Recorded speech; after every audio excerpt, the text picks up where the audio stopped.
Ganado at handa ng muling sumabak sa si multi-medalist at Paralympian para athlete Ernie Gawilan sa paparating na ASEAN Para Games na gaganapin sa Thailand ngayong January. Ang buong detalye sa reported si May JB Junio.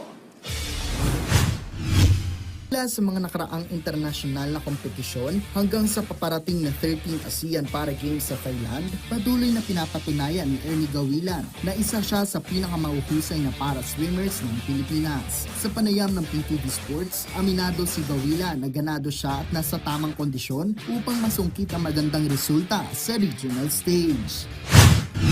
Mas ganado ako ngayon sa upcoming ASEAN Para Games kasi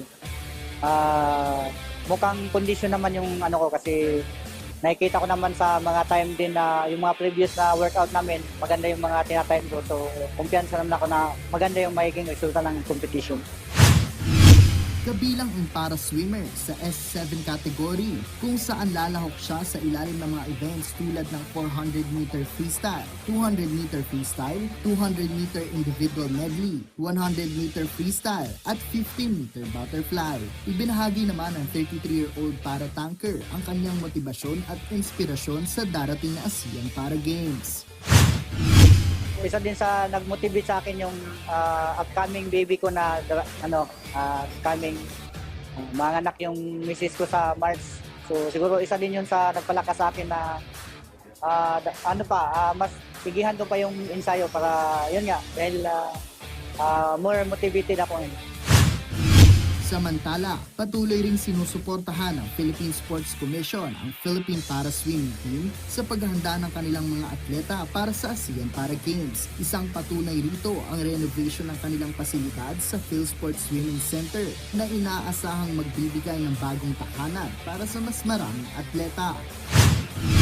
Actually, nagulat kami doon last year kasi kalagitnaan ng training namin before going to Dubai, i-renovate daw yung pool. And I believe na para naman ang bilis.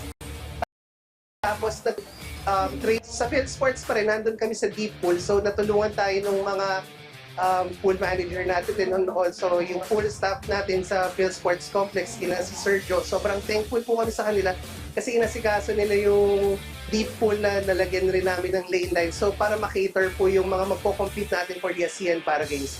We're very excited dun sa ginagawa nila chairman kasi parang para sa amin nakaka-feel special kasi magagamit namin yung pool for training and also ng moral na nakikita yung inaalagaan yung mga atleta at nakikita yung mga pagkukulang at kailangan mga ayusin para sa ikauunlad natin for the long term na natin na train.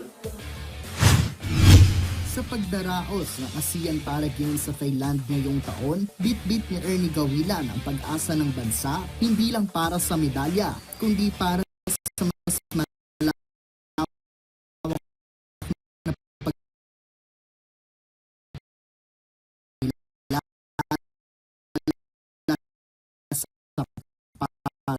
Pilipino para sa bagong